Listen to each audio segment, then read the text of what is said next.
Okay, ladies and gentlemen, we're going to get started in a moment. Please, if you have not done so, turn your cell phones off.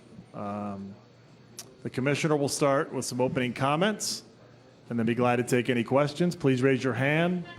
I'll call on you, and then we'll bring a microphone over, and as always, name and affiliation, please. So we'll start with the commissioner. Adam?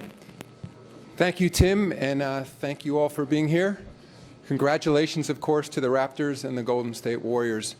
This is a homecoming of sorts for basketball in Canada. Of course, Dr. Naismith was Canadian from the province of Ontario, and then made his move at some point to Springfield, Massachusetts, where he invented the game of basketball as a winter sport to keep, at the time, young men occupied because it was too cold for outside activities. Then, of course, in Canada, the first ever NBA game took place here in Toronto, about a mile away at the Maple Leafs Garden, ironically known as the Cathedral of Hockey. And that arena is still essentially in place, roughly a mile from where we're standing today. Basketball then, at least NBA basketball, ceased about a year later after that opening game when the Huskies played the Knicks, and then came back to Toronto 50 years later. I'd say thanks to David Stern, then of course the commissioner, and John Bitove, who was a gutsy entrepreneur in electing to invest his money and time together with his partners in believing in basketball and the NBA. A few years later, Larry Tannenbaum became the principal owner of the Raptors, and he was later joined by Bell and Rogers as his partner in the team. So as I said, this is truly a homecoming, that here we are all these years later with our first finals game ever outside the United States, and for the first time here in Canada. So we're thrilled to be part of it. And just to add a few more words on the vision of Dr. Naismith, his vision extended not just to physical activity, but he was a Christian missionary. And for him, it was mind and body. And it's interesting, it's in essence come full circle, because here we are in 2019 and have become particularly focused on the mind aspect as well. And that is the mental wellness of our players and the young people, boys and girls, who are learning to play this game and learning about physical fitness and health and wellness. We also owe Dr. Naismith a lot in terms of his vision for global popularity, because shortly after he invented the game in 1891, he and other Christian missionaries brought the game overseas and brought the game to China, throughout Asia, and to Europe. And it's why in 1936, basketball became an Olympic sport. And in essence, the rest is history. And here we are today with very much a global sport, one of the most popular sports in the world. And 25% of the NBA is comprised of players who were born outside the United States, and probably not coincidentally, because we placed a team here in Canada, that the second country after the United States in terms of nationality for players is Canada. And we have, I think, 13 players at the moment from Canada who play in the NBA. And if you look at the two teams, I think there are 7 players, the two rosters together, who were born outside the United States, so roughly 25% of these two rosters, which is consistent with the ratio for the overall league. So I am absolutely thrilled to be here in Toronto to start our finals. I think we've had really a fantastic playoff, some of the best competition we've seen in a long time, and once again, I appreciate all of you being here, so happy to answer any questions. We'll start here on the second row on the left. Doug Smith. Adam, it's Doug Smith, the Toronto Star. Getting back to that global popularity, you have Masai Ujiri and his ties to Nigeria, Serge Ibaka, Republic of Congo, Pascal Siakam, Cameroon, Amadou Gallo-Fall was named Basketball Africa League president. Is that where you see the next great growth of the game on that continent? And can you speak to Canada's impact and Masai's impact on that plan? So we have, I believe, 4 players on these two rosters who were either born in Africa, to your point, or had a parent that was born in Africa. And of course, you have Masai Ujiri, who was born and grew up in Nigeria. And so I think it absolutely speaks to the opportunity across the roughly 55 countries of Africa. I think it's one of the places we're looking in the world where we see enormous opportunity. Certainly China as well. We're opening with games in Mumbai, India for the first time next season. But in Africa, we've elected to launch a league, which will be starting in March of 2020 with 12 clubs. The format will be more like a Champions League, so sort of the best of Africa playing in club competition. But we see enormous opportunity. I think it's ultimately it's because of the transformational nature of digital media, where in Africa, a continent of over 1 billion people, where there are something like 700 million cell phones, 400 million of which are smartphones. So it's been revolutionary in terms of the people of Africa's ability to watch our games in real time, on handheld devices. So we see enormous growth opportunities, both in terms of players and for participation, and ultimately an interest for the league. Second row on your right, Adam. Tim? Tim Reynolds with the Associated Press. Adam, hello. You mentioned China in answering Doug's question. These are unique political times, obviously. There is a tariff situation going on right now. The World Cup is, 3 months away. The Lakers and the Nets are going to China again, as the NBA has gone for a long time. How concerned right now is the NBA about the state of politics with regard to the U.S.-China relations, particularly the tariff issue, knowing that the league does so much business to and from there? We've been in constant touch with the Chinese Basketball Association. I've talked to Yao Ming directly about it. I am not concerned at this time. Of course, we're not immune from global politics, so it's something we're paying a lot of attention to. I look, though, to sports, and this is something Yao and I have discussed, where we can use basketball maybe in the way ping pong was used in the days of Richard Nixon, that there could be something called basketball diplomacy, and it is an area where our two countries have excellent history of cooperation, where we work closely with the Chinese Basketball Association on player development, referee development.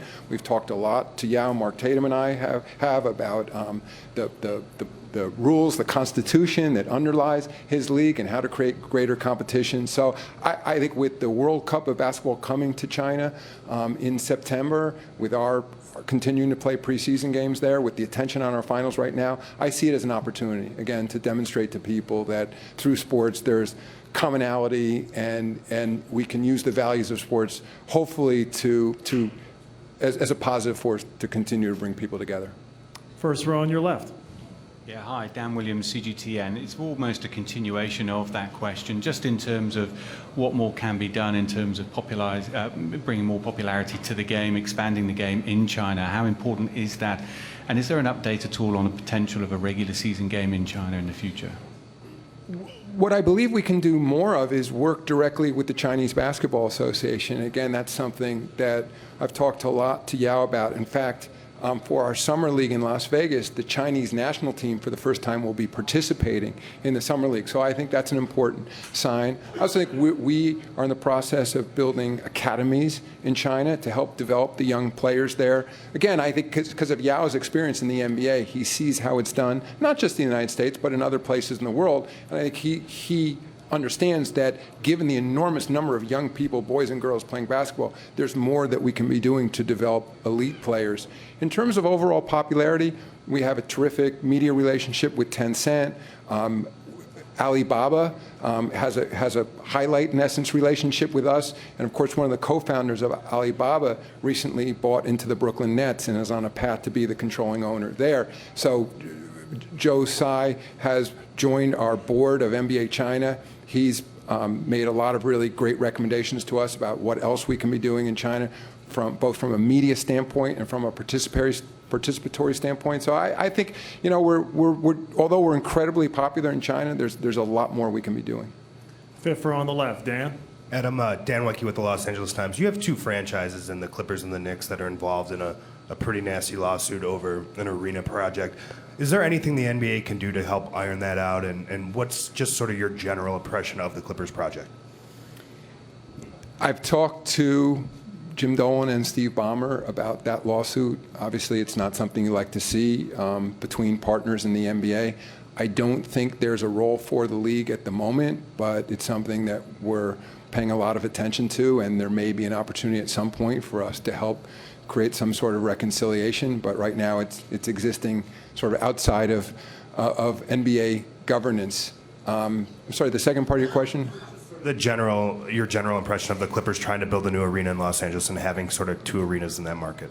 You know, in terms of building another arena, I'm very supportive of Steve Ballmer. I mean, putting aside location for a second, they are probably third or fourth on the list of tenants currently at Staples. I mean, that's just a function of their lease. Everybody understands that. I think from a league standpoint, if you had both teams in the playoffs plus successful hockey team there, it becomes very difficult for us for scheduling purposes. So, I mean, in terms of the overall marketplace and the concert marketplace, I can't speak to that, but maybe purely out of self-interest for the NBA, it would be helpful to have another arena in town.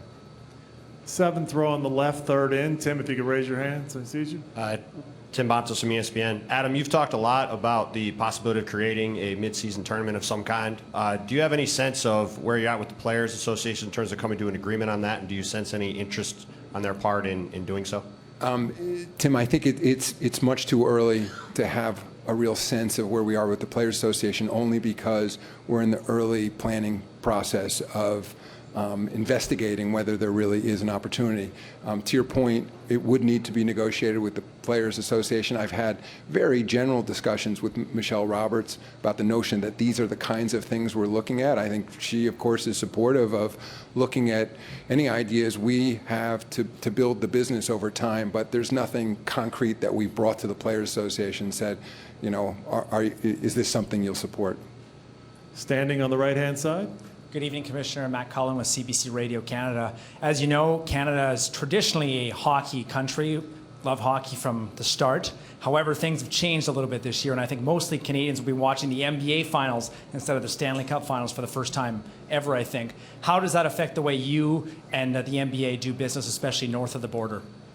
You know, I don't think about hockey per se. I mean, I'm a fan. Gary Bettman worked at the NBA years ago when I first started, and so we're generally supportive of other sports. And the way we look at sort of NBA or our programming is that we're competing against everything else on every other channel, every other form of entertainment. So we don't necessarily focus on where hockey stands vis-a-vis the NBA. So I'm paying attention to the Stanley Cup, and so I think it's a big country, Canada. You know, there's plenty of opportunity. We've learned in the United States, even though right now we're not the most popular, at least measured by television ratings, we have a very strong business. So there's room for lots of competitors, and actually I think it's good for everyone when sports continue to do well.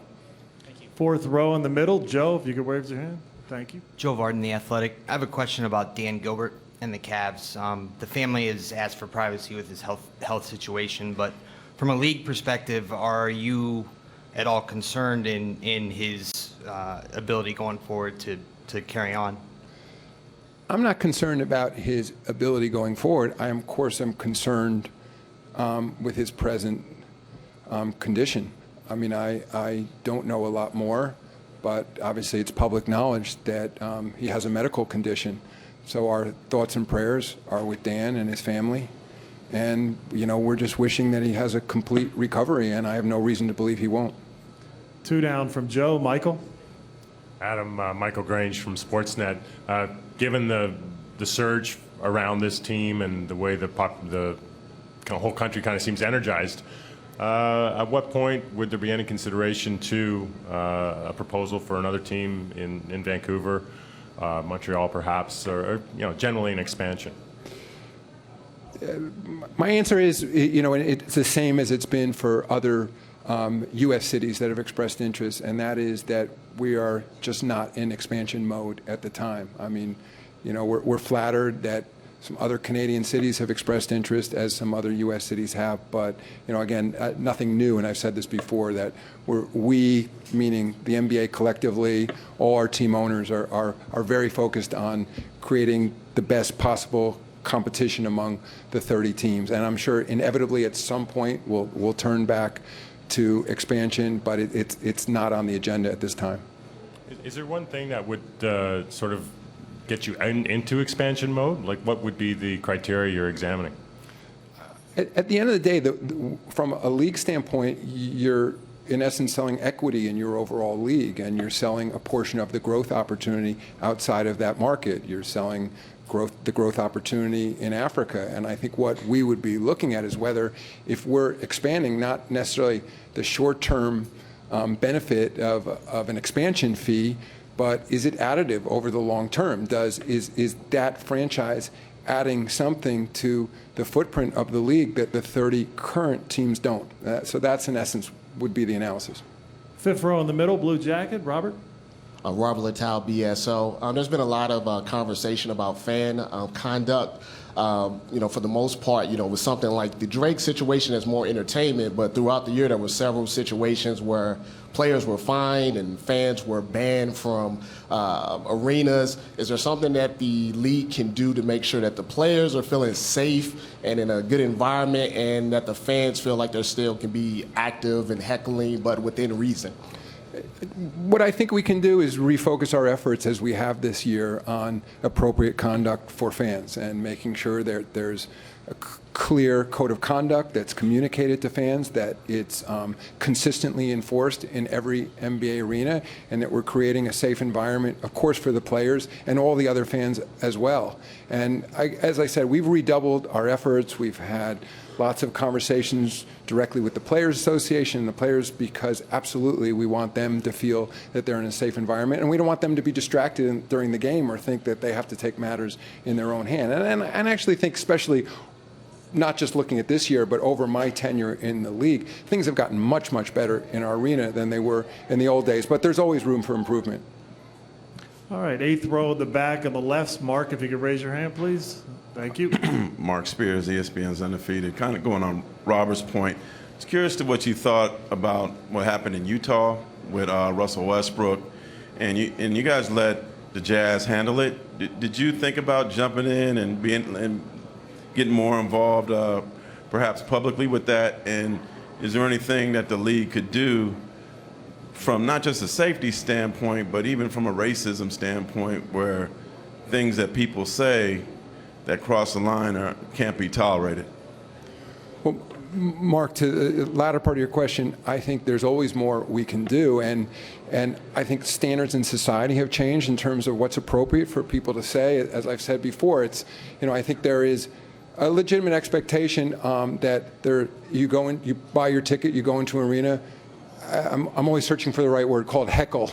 That people would say, yes, you're allowed to, yell and scream when a guy's on the free throw line or whatever else. But then there's something else that we call it hate speech, which is clearly impermissible. And I think the issue is, if we just made a list, we know we wouldn't capture everything. And there's some aspect of when you see it, and it's also some words that otherwise aren't incendiary. It's the way they're said, or if they're said in a threatening manner. And so we spend a lot of time talking to security people, ushers in arenas, and a lot of our arenas now, most arenas now, they even put up text hotlines so that a fellow fan can communicate to the arena if somebody next to them is bothersome. So I think, as I said, there's more we can do, but we're very focused on it. In terms of Utah, I did not see a need to step in, only because we have such tremendous confidence in the Miller family. And Gail Miller, as the principal owner, I thought by her taking the court prior to the following game, speaking directly to the people in that community and saying this does not represent our community, I think that was much more powerful than me issuing a statement from all the way across the country in New York. And again, I think they handled it very well. I did speak directly to that team, to the entire team. I wanted to make sure they were satisfied with the way it was handled. They seemed to be satisfied as well. So again, these are incredibly unfortunate incidents, but I also want to send a clear message to those small, tiny minority of fans who might engage in that sort of conduct, that it absolutely won't be tolerated, and also that we're going to catch you. Because in every one of our arenas now, not only are there numerous high-definition cameras pointed at stands, so we're going to see it, but also there's 18,000 fellow spectators who are holding high-definition cameras in their hands. And so there aren't many incidents now when a player points something out and says somebody did something where we're not going to be able to get tape and see exactly what happened and ban that fan from the arena if necessary. Yeah, I spoke directly to the players on that team, as a team. I told them that I appreciated the way that they had handled it and that it was not going to be tolerated in the NBA, and that we also appreciated the way they had come together with management and ownership of that team, and I thought their response was spot on. Standing in the back, raise your hand. Thank you. Back here, Joseph Cacharo, The Score. Adam, earlier in the postseason, coaches and players discussed some concerns they had with the fact that 7 technicals over the course of the postseason leads to a suspension. Is that something the league has thought about changing, whether it's resetting it after every round, or are you content with the way that rule works right now? I'm content with where we are right now. Our competition committee is always looking at issues like that. I mean, you can see why we wanted to have strong disincentives for recidivists. And I understand when you get into that critical game, multi-rounds in, that all of a sudden it's like, oh my God, look at the impact that technical or flagrant is now having on that player's ability to remain on the floor. But we do believe you need strong disincentives. And one of the things that we look at is that since we adopt those rules, we think those new rules have been effective in reducing that sort of behavior on the floor. So if there's a less dire way of creating the same results, of course we'd be interested. And that's the sort of thing that, Kiki Vanderway and the competition committee, when the season is over, sit down, do the analysis, look at the data. Players participate in the competition committee as well, and we think about whether there's another way to do it. Fourth row on the right on the end. Hi, Commissioner. Lucas Meyer, News Talk 1010 Toronto. Welcome back. Thank you. Just a couple questions stemming. I know you discussed this at All-Star break with regards to the situation that happened with the Dallas Mavericks. But what also stemmed from that was a broader overview of the rest of the teams in the league. Can you say confidently that the other organizations in the NBA are essentially what we saw in Dallas and that corrosive atmosphere? Can you confidently tell the fan base that what happened in Dallas is really not happening in the other organization in the league? And just a quick yes or no, if Mark Cuban has completely paid the $10 million that he was pledged to donate to women's groups. In terms of my level of confidence, it's high. We put in place several procedures post that incident in Dallas, and that includes regular direct reporting from the teams, confidential hotlines, analyses in conjunction with the league office on the hiring practices of each team. So you can never have absolute certainty, but I believe if there was another situation like that, it would have come to our attention. In terms of the $10 million, the last I looked, and my information may be a little bit old, he had donated $5 million of the $10 million so far and was working with the league office on his plan for contributing the additional $5 million. And I'll just add that in our discussions with Mark, he's not including sort of other donations he's making. Probably if they're, in terms of his pool of money that he's been donating to similar causes outside of sort of the league 10 million, he's over the 10 million. But he's been completely cooperative. I mean, it's Kathy Behrens from the league office has been working directly with Cynthia Marshall on targeting particular groups and ensuring that the money is appropriately spent. So I feel very good about, from a compliance standpoint, that Mark has done everything we could have asked of him. But just a quick follow-up. I mean, on the specific $10 million, though, that was... The specific $10 million... Given his amount of wealth, do you think that at this point that he should have paid it off by now? No. As I said, he's given plenty of money to other organizations as well, and it's being done in a sort of a thorough way of vetting each group and consideration. So not at all. And I think it's, I think giving away money should be done in a serious manner and in a deliberate manner. And so not at all. And there was, I think our only understanding with Mark is that there would be a process for doing it, and there is. And as I said, we've been working directly with him. We're going to take two more. We'll start with eighth row in the middle. Mark. Mark Berman, New York Post. Getting back to the fans, what was it about Drake's fandom that caught the NBA's radar? As I said before, I mean, everything is a bit context specific. I think in the case of Drake, as I've said before, I mean, we certainly appreciate his superfan status, and I know he's beloved in the community of Toronto. I think certainly we don't want fans, friend or foe, contacting an NBA coach during a game. I think that even as Nick Nurse later said, I didn't even realize it was Drake, or hardly was aware that I was being touched. And I think those can lead to dangerous situations. If you're in the middle of coaching a game and you're completely focused, you obviously don't want somebody who's not in your team touching you. And I think that, and we understood that in this case, given Drake's relationship to the team, it's not the same as just any fan who happened to be courtside touching a coach. But I think that's an absolute bright line that we have to draw. So that's one example. And I'd also say, that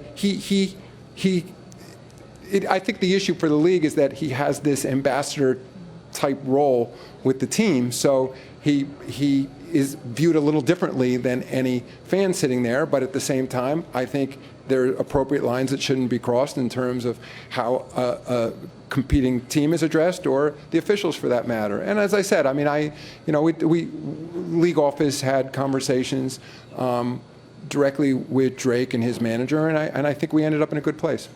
Final question, third row on the left, Jason. Commissioner Jason Winnick of Dallas Sports Source. Back with international, how much of a bigger boon is this finals for the league from an international perspective than perhaps most people realize? Interesting question. I'm not sure.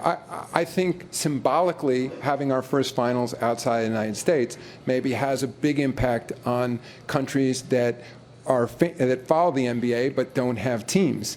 Whether that be in Asia or whether that be in Latin America. So I think as we look back in time at the NBA calendar, I mean, this clearly is a marker of sorts.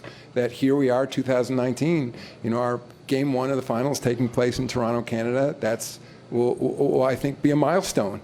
And as I said, it's come full circle in terms of basketball being invented by a Canadian. So I think it also demonstrates, Jason, that this goes to the question before about what we look at for expansion. That I think that the fact that we expanded to Canada has had a direct impact on the level of interest in this country, more so than just if people were watching our games on television or through some other form of media. And I think it's why, as I said, second to the United States, we have the most players from Canada than any other country. All right, thank you, Adam, and thank you all for being here. We'll have transcripts available shortly, and they'll be posted on Media Central. Enjoy Game 1.